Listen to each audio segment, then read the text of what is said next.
Sahanavavatu Sahano Bhunattu Sah Viryam Karavavahai Tejasvinavadhitamastu ma Vitvishawahai. Om Shanti Shanti Shanti. Hari Om, and welcome back, friends, to continuing our eternal journey of the soul that we started on. And in the last two episodes, we established our two coordinates. One, the current position, and second was a desired goal. And our introspection has helped us confirm that we were born as a bundle of joy, along with a unique, that's your joy, peace, happiness, was bundled with unique skills and talents. At any given moment, we can begin from wherever we are and never forget a few important pointers. I'm just going to list them out as I think about them. Number one, I am enough, period. Secondly, I am equipped with what I need. Third, very important, trust and faith that the universe got me covered. I will be provided and given what is needed. The fourth one is that this journey of life is really a result of all the choices that I have made throughout my past several lives. So whatever is unfolding now is really a fructification or the fruits of those actions. So fifth and most important point is I alone am the architect of my destiny and take full responsibility for my life experiences. This, my dear friends, is the art of living and sporting life pulsating in and through the universe. Simply put, if we want a better life, we have to make better choices. Choices that are in accordance with the laws of the universe. Remember, we are just visitors in this universe, so we play by the rules of the universe. And express gratitude wholeheartedly for all those experiences, good, bad, ugly. In fact, just remember to stop labeling them as good, bad, ugly. These are simply experiences unfolding, and our role in this human body is simply to be an observer. Observe the experience come and go. High experience, by experience. As simple as that, right? Nothing lasts forever. So while we are trying to understand life as it unfolds, sometimes it unfolds as we expected, and sometimes it throws us some curveballs and we are completely surprised. So now let's pause and try to understand, why do we become the experience instead of simply observing it from a distance? For example, when something conducive happens, we become happy. But if it doesn't unfold as per our expectations, we become anxious, worried, unhappy. Oh my gosh, we become depressed. And lately, this sentiment is what we've been normalizing. Stress has now become the new norm. And if we don't correct that, course correct it, it's going to impact the future generations in a negative manner. So this becoming is the culprit that needs to be regulated. Of course, it's easier said than done, no doubt, because we are very gullible and easily influenced by others. I'm sure you guys have heard the story of a person, let's just name him John, living in a simple person living in a small town, very innocent, and just going about his daily life. So one of those monthly or weekend market visits, he buys a goat from the market for his farm, and three thieves, they saw this easy target and they decided to steal the goat without creating a ruckus. And they knew that the goat was like really nice and healthy and wanted to take it away from John any which way and then have a good feast after that. So John also bought along with the goat a lot of those household goods that we need on a daily basis. And he loaded them up on the goat so that he could now carry both the goat and the goods back home. As he was going on the way, one of the thieves crossed paths and commented like, "Wow, what a good looking dog you've got as a companion." Suddenly, John was confused. Why did he call this animal a dog? I'm sure I bought a goat, but before he could react, this thief had already gone way past. And so John just brushed aside this thought and he continued walking. A few yards ahead, the next thief came to him and said, "Why are you making this dog carry all your load? You must be such a cruel person to put the dog through such hardships." Now notice how John's mind started working. He was even more convinced that he was somehow tricked into thinking that this animal, which was a dog, was sold to him as a goat. But to appease the man and to make himself look as a good person, he unloaded the goods from the goat's back and he carried those on his own head and shoulders while the animal happily walks beside him for the rest of the way home. And shortly now, the third thief crosses paths and comments, "What in this world is this ugly-looking dog doing while walking beside a handsome guy like you?" And by now, John was completely confused, definitely convinced that he was tricked. He had bought, not only was he tricked into buying a dog, but it was an ugly dog. And in his confusion, he wondered, what would people say? That $1,000,000 question we all carry. And he just assumed the worst and decided he didn't want to do anything with this animal and abandoned the goat and ran away from that place. And these three men who had come together, they just came together and laughed, and it was indeed their plan to confuse John and fool him into leaving the goat behind so that they could feast on it. Of course, now the moral of the story on one hand is do not be influenced by what other people say, have faith in yourself and your instincts, and don't be so innocent so as to not to see through the tricks of others. But jokes apart, this is how our mind tricks us. We have a choice. Our mind can be our strongest friend or the worst enemy. We get to choose how to use the mind rather than the other way around, the mind using us. Mind is simply a tool that we have at our disposal in this human world. We are equipped with other tools. Very commonly we call them as the body, mind, intellect, or the BMI. And each of these instruments has a unique role and responsibility. The body, for example, has sense organs and organs of actions, commonly known as Jnanendriya and Karmendriya. So through these sense organs, we perceive the world, and through our organs of action, we act out in the world. Now, we perceive the world through our senses, such as the eyes, nose, hands, feet, skin. But unless the mind is present and engaged, these perceptions do not get registered. For example, we say it so casually, "Oh, this is a mindless activity. I could do this in my sleep." But think about what are we doing, right? While driving, do we remember all the details that we saw on the road? If we are not alert or conscious, it does not get registered in the mind. So we've got to somehow engage the mind back into our realm of operations. Like, can you remember every single detail? If I asked you from the time you woke up, can you remember that refreshed feeling or the scent of the bed covers that you were so nicely snuggled in? Do you recall the warmth of the floor when your feet touched the floor? Do you remember hearing the birds chirping in the background while you were brushing your teeth? Or the aroma of the morning coffee and tea? Or the taste of the sumptuous breakfast you had? No.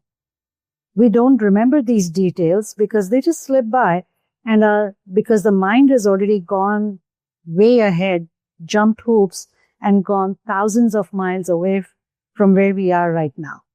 Either we are busy scrolling or listening to something else while trying to multitask, but that doesn't work very well. And this is the mindlessness that is detrimental to us because we have zero influence in how it decides to behave. So how can we move the needle from mindlessness to mindfulness, or also called as conscious living? Right? So let's just analyze those body-mind and intellect, and the function of each one of this. So the function of the body is perception. So take the inputs from the world and then give instructions back to your organs of actions on how does it act, right? So it has tools to perceive the world through the sense organs. And at any given moment, agreed, we have zillions of inputs just competing for our attention. These inputs are relayed from the sense organs to the mind. And remember, the mind is simply a conveyor. It's like a delivery agent. So it takes in from the sensory organs and delivers that information to the intellect. That's the only function. Only function is take the information, give it to the intellect, let the intellect make the decisions, because the intellect is a storehouse of information. It has registered all the past impressions that we've carried and knows that intuitive voice already knows what's in our best interest and what should we be doing next. So the intellect then instructs the mind, carry this back to the organs of actions so that the body can behave in the manner it was designed to.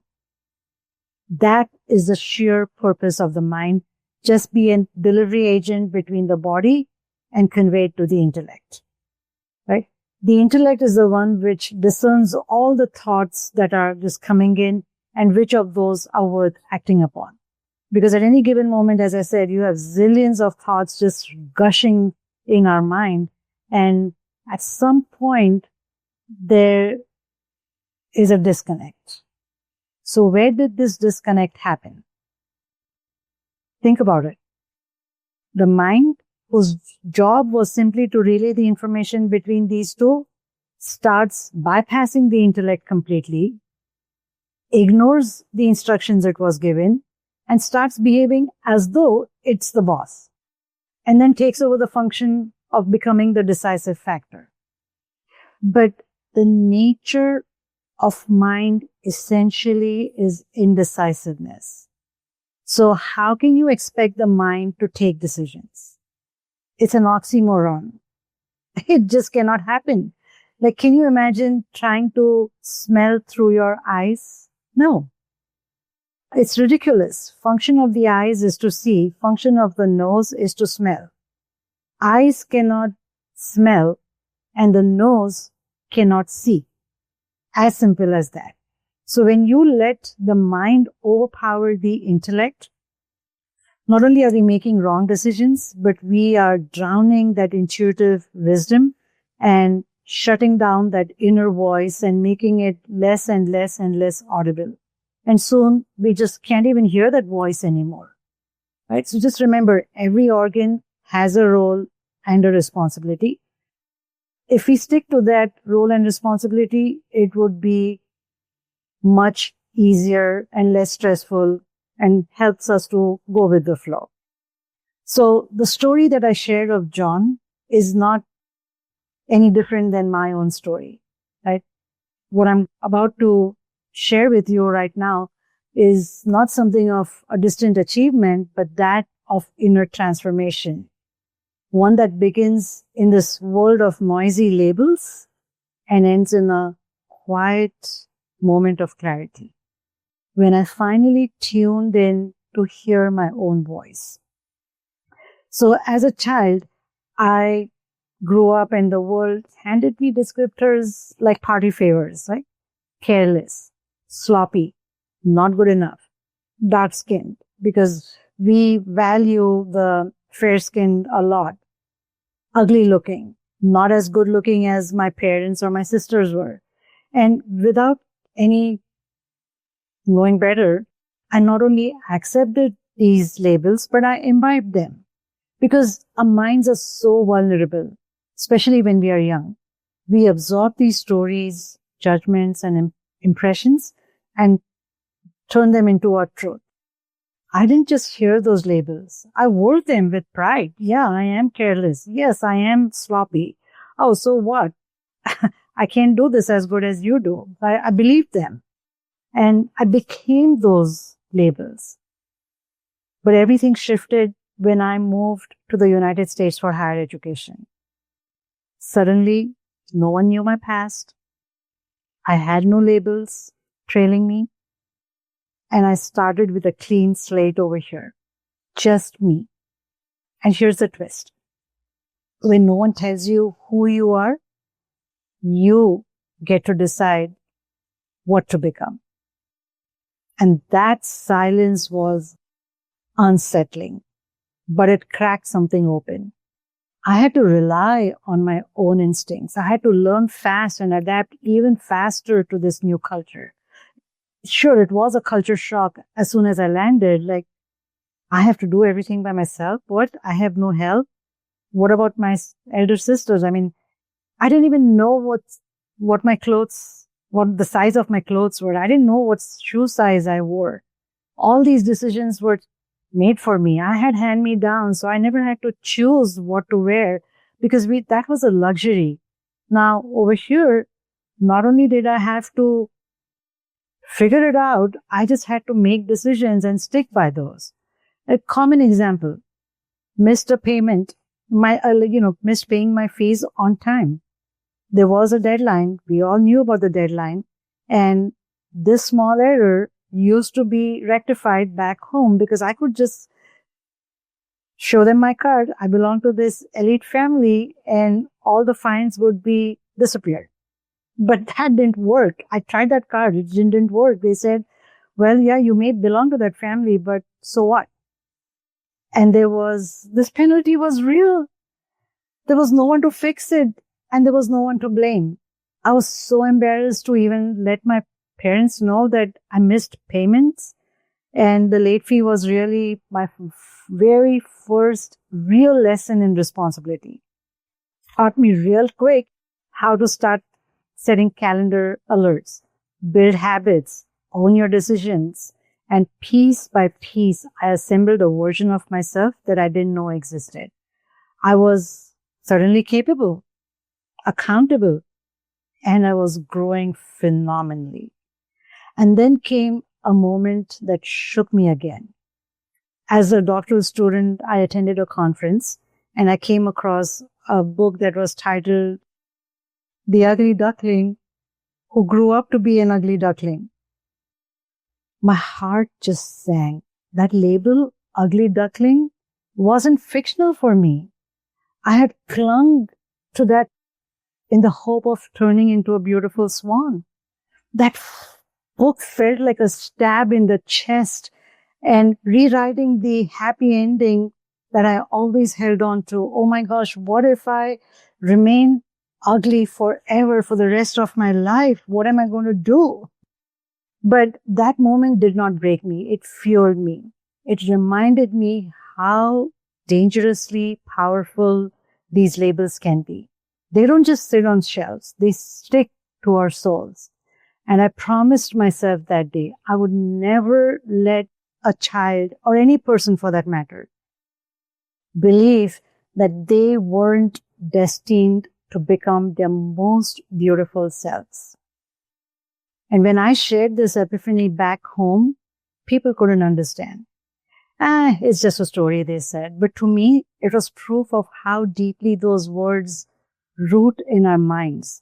The labels don't just describe, but they shape us. And if we let the mind run unchecked, we fall prey to these stories. We start comparing, doubting, shrinking to fit the room, and just a messed up version happens. So here's what I learned.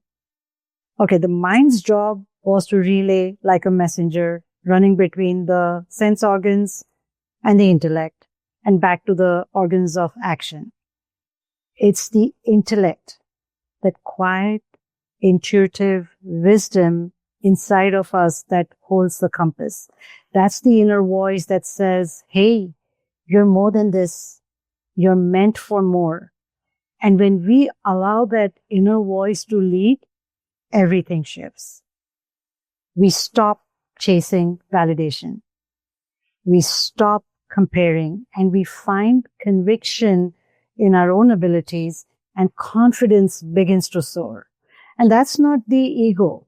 It's your own awakening to yourself. So with time, I peeled off all those old stickers and I chose my own labels. I chose to be resilient. I chose to be confident. I chose to be creative, grounded, driven. I could literally write anything I wanted to and become anyone I chose to. Because these weren't just labels, they weren't just words. They became my rhythm, they became my reality. So even when people call me weird or laugh behind my back saying I always floated in la la land, I smiled and let it go. Because yes, I was different. I am different. I am unconventional. But I finally aligned with myself. So much later, very recently in one of my leadership courses, I heard something that tied all of this together. We're all like walking pickle jars, like the pickle jars on a conveyor belt. Imagine that. And people just slap labels on these jars based on how they perceive us. But what if we wrote our own labels? What a concept. That completely sealed it. I didn't need the world's approval. I just needed my own permission. I needed to give myself permission to become the version of what my inner voice was waiting to be heard, screaming out loud to what I could become. So here's what I want you to sit with. Our stories matter. Our labels matter. But the most powerful tool isn't how the world sees us. It's how we choose to see ourselves. So let the mind do its job, carry the data from the sense organs, relate to the intellect, and let your intellect be your inner guide steering the ship. Because when you follow that voice, comparison fades. You don't compare and contrast about how the Jones and the Smiths are doing. Your confidence grows, and then you become the author, not of somebody else's story about you, but of your own. So today, I invite you to ask yourself, what label have you been wearing? And is it time to write a new one? So do drop in a comment in the chat to share the labels that you choose for yourselves. These labels become our destinies. We are the architects of our own destiny.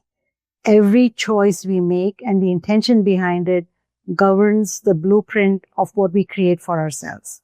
So may each one of us give ourselves permission to become the best version we can, and let the intellect just unleash our infinite energy and potential. So as in closing and reminding ourselves of our completeness and invoking the blessings of infinite possibilities, and let peace prevail. Let's close with the closing prayers. Om Purnamadam Purnamidam Purnat Purnamudachyate Purnasya Purnamadaya Purnameva Vashishyate. Om Shanti Shanti Shanti. Hari Om Shri Guru Pyo Namaha. Hari Om.